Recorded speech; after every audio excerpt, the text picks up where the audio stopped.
नमस्कार साथियों, आपका साथी डॉक्टर एंथनी राजू एडवोकेट। और आज मैं बात कर रहा हूं, एक बहुत ही इंपॉर्टेंट मुद्दा है कि the protection of children from sexual offences act 2012 है क्या, पॉक्सो एक्ट है क्या, सेक्शन 3, सेक्शन 4, सेक्शन 5, 6, 7, 8, 9, 10 ये सेक्शन है क्या, और इस पॉक्सो एक्ट का बनाने का मकसद क्या था। और बहुत लोग मुझसे सवाल पूछते हैं, करीबन मैं 250-300 केसेस पॉक्सो का हैंडल कर रहा हूँ, और बहुत लोग मेरे से सवाल ये पूछते हैं कि साहब पॉक्सो की एज को कैसे डिटरमिन किया जाए, पॉक्सो में जो लोग फंसते हैं या फंसाए जाते हैं उनकी एज को कैसे सही साबित किया जाए, या पॉक्सो में सजा कितनी है, या पॉक्सो में अगर हम झूठे फंसा दिए गए हैं तो हम इससे कैसे बाहर आए, या पॉक्सो में अगर हमारी झूठी एफआईआर हो चुकी है तो उस एफआईआर को हम कैसे रद्द करें, या पॉक्सो का मामला कई सालों चल रहा है और उसमें अभी तक जजमेंट नहीं हुई है, तो उसमें हम क्या करें। तो ऐसे बहुत सारे सवाल साथियों मुझसे पूछते हैं लोग, और हमें इसका जवाब भी देना पड़ता है। और मैं आपको बता दूं कि जब ये सेक्सुअल एक्ट बना, पॉक्सो एक्ट बना, तो इसका सिर्फ एक ही मकसद था कि कैसे हम अपने बच्चों को यौन शोषण से बचा पाए, ये इसका मेन मकसद था। लेकिन जो हम अभी केसेस हैंडल कर रहे हैं उसमें मैक्सिमम हमने ये देखा कि misuse of the POCSO act, बहुत सारे ऐसे केसेस जो मैंने अपनी लास्ट वीडियो बताए हैं, जिनको मैं खुद हैंडल कर रहा हूं, जिनकी मैं इंटरिम बेल, रेगुलर बेल और आपका एंटिसिपेटरी बेल और केस रद्द करवाने की कोशिश कर रहा हूं। तो जान के बहुत दुख होता है साथियों कि उसमें मैंने देखा है कि लोगों को किस तरह बेबसी में फंसाया गया है। और मैंने इन चीजों को भी देखा कि अपने पति के खिलाफ भी महिलाएं जो है अपने बच्चों को यूज करने में शर्माती नहीं है। देखिए, अगर बच्चों के साथ दुराचार होता है, कोई यौन शोषण का अपराध होता है, तो ये हाईली कंडेमेबल है और इसकी हम पुरजोर निंदा करते हैं। लेकिन जो लोग अपने निजी फायदे के लिए व्यवस्था का मिसयूज करते हैं, इस पॉक्सो एक्ट का मिसयूज करते हैं, उनका क्या किया जाए। यही बात जो है माननीय supreme court, high court, session court consider कर रही है, अब परेशान है। और रिसेंटली एक जजमेंट आया, बहुत इंपॉर्टेंट जजमेंट सुप्रीम कोर्ट का आया, जिसमें सुप्रीम कोर्ट ने जो हमारे क्लाइंट था उसको बरी कर दिया, उसको अक्यूटेड कर दिया, एब्सोल्युटली बाइज्जत बरी कर दिया, सिर्फ इस कारण से क्योंकि जो उस बच्चे ने या उस लड़की के जो स्कूल सर्टिफिकेट थे, फर्स्ट सेकंड या थर्ड या फोर्थ जो स्कूल सर्टिफिकेट होते हैं, उसको कोर्ट ने मानने से इनकार कर दिया। कोर्ट ने माना कि जो 10th का सर्टिफिकेट होता है उसको एज को हम एज मानेंगे,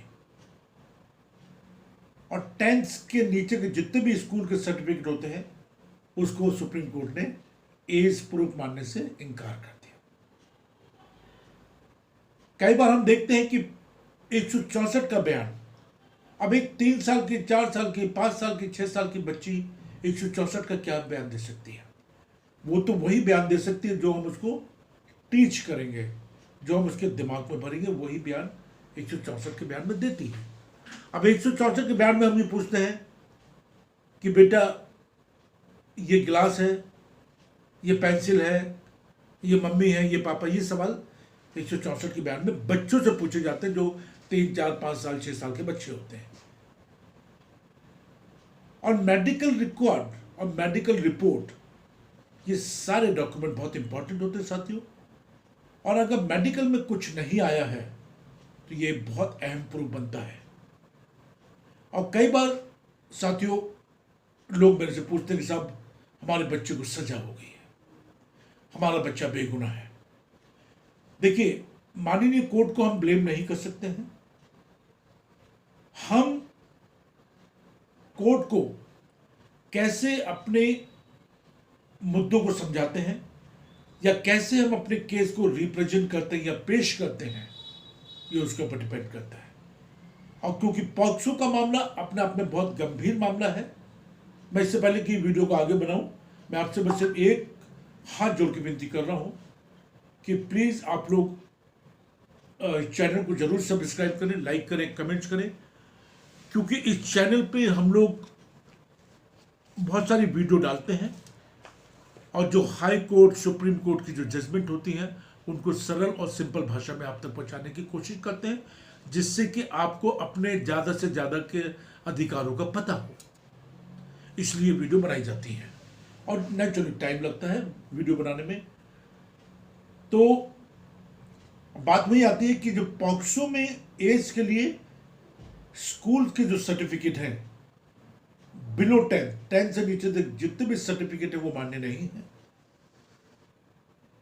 और उनको अगर मानना भी पड़ा तो किन परिस्थितियों में माना जाएगा ये कोर्ट के ऊपर डिपेंड करता है। लेकिन 10th में जो एज लिखी जाती है वो कोर्ट के हिसाब से सही मानने में मानी जाती है। और मैंने जैसा हमेशा कहा है कि अगर आपने अपराध नहीं करा है तो उसमें डरने की जरूरत बिल्कुल भी नहीं है। अपने ऊपर हुए हुए इस एफआईआर के लिए अपनी तैयारी करें, एक अच्छे अधिवक्ता से, एक सीनियर अधिवक्ता से उसकी फी देकर उससे बातचीत करें, अपने केस के बारे में डिस्कस करें। और क्योंकि हम लोग सब सीनियर्स हैं और पॉक्सो के ज़्यादातर मामले हम लोग करते हैं, पॉक्सो के हो गए ये ज़्यादातर मामले हम लोग करते हैं, रेप के मामले करते हैं, दहेज हत्या के मामले करते हैं, तो ये चीज़ हमारे दिमाग में भरी हुई है। और एविडेंस की चेन जो है वो बहुत इंपॉर्टेंट होती है, चेन बनाना बहुत ज़रूरी है।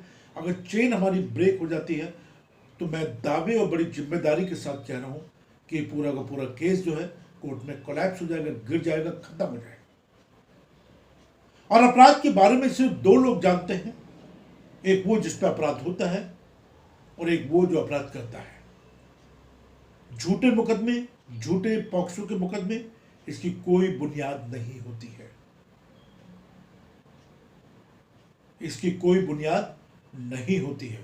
अगर आपको मालूम है कि आपने ये अपराध नहीं करा है तो नहीं करा है, बस आपकी गर्दन भी कलम हो जाए, लेकिन आपको झुकना नहीं चाहिए, झूठे बयानबाजी से बचना चाहिए, झूठे एविडेंस से बचना चाहिए। और अगर आप गलती से फंसा दिए, गलती नहीं जानबूझ के फंसाते हैं लोग पॉक्सो में, जितने भी केसेस में हैंडल कर रहा हूं, तो इसमें सजा भी हो गई है। देखिए, अभी एक बहुत इंपॉर्टेंट केस यहाँ पे इंदौर का भी है, आरा डिस्ट्रिक्ट का भी है, बिहार का भी केस है, इलाहाबाद का भी एक मैं केस कर रहा हूँ, ठीक है। अब उसमें क्या है, एक बॉम्बे का भी एक केस है, वो भी मैं कर रहा हूँ। तो उसमें क्या है, उसमें जजमेंट हो चुकी है और बार बार जो हमारे क्लाइंट हैं वो यही कह रहे हैं कि भाई इसमें जो सजा वो गलत हुई है। अब जब वो अब हमारे क्लाइंट बन गए हैं तो अब सजा गलत हुई है, कहाँ पे गलती हुई है, कहाँ पे जो उनके अधिवक्ता थे, जो उनके एडवोकेट थे, कहाँ पे वो आर्गुमेंट करने में चूक गए, कहाँ पे वो जजेस को समझाने में चूक गए, कहाँ पे वो मजिस्ट्रेट को समझाने में चूक गए, कहाँ पे जब आपके चार्जेस फ्रेम हो रहे थे वो कहाँ पे चूके हैं, कहाँ पे वो क्रॉस करने में चूक गए, कहाँ पे उन्होंने अपना दिमाग अप्लाई नहीं करा, और उसका नतीजा होता है सजा। अगर सजा हो गई है तो इससे डरने की जरूरत नहीं है साथियों। हमारी माननीय कोर्ट बैठी, हाई कोर्ट बैठी, सुप्रीम कोर्ट बैठी है, जो आपकी बात को सुनेंगी और आपको न्याय देंगी। पॉक्सो अपने आप में गंभीर मामला है। मैं बार बार आपसे रिक्वेस्ट कर रहा हूं कि इसमें अच्छे अधिवक्ताओं को, सीनियर एडवोकेट को हमें लगाना चाहिए।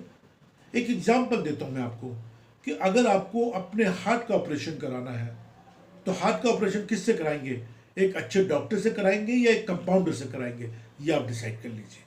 अगर कंपाउंडर से कराएंगे तो क्या होगा, एक अच्छे डॉक्टर से कराएंगे तो क्या होगा। क्योंकि जब ये पॉक्सो से मामले आते हैं तो इसमें चार्जशीट को पढ़ना बहुत ज़रूरी है, एफआईआर को पढ़ना बहुत ज़रूरी है, एविडेंस को पढ़ना बहुत ज़रूरी है, जो उसमें विटनेसेस हैं उनकी क्रेडिबिलिटी क्या है। 161 के बयान जो हुए वो घर पर आकर हुए हैं या आपके थाने में लिखवा लिए गए हैं। अब पुलिस ने जब अरेस्ट किया है वो बच्चे को या जो भी है या अक्यूज को जब अरेस्ट किया तो उसने कैसे अरेस्ट किया उसको, वहाँ पे आपको अपने अधिकारों का पता होना चाहिए। क्या पुलिस ने जब अरेस्ट किया तो क्या उसने on the spot arrest memo बनाया था या नहीं बनाया था, या थाने जाके अरेस्ट मेमो बनाया, या थाने में कितनी देर तक बैठा के रखा, ये सारी चीज़ें ध्यान में रखने वाली होती हैं साथियों। और एक चीज़ मैं आपको बार बार बता रहा हूँ कि पॉक्सो जैसे मामले में कॉम्प्रोमाइज़ नहीं होता है। पॉक्सो में कॉम्प्रोमाइज़ मत कीजिए।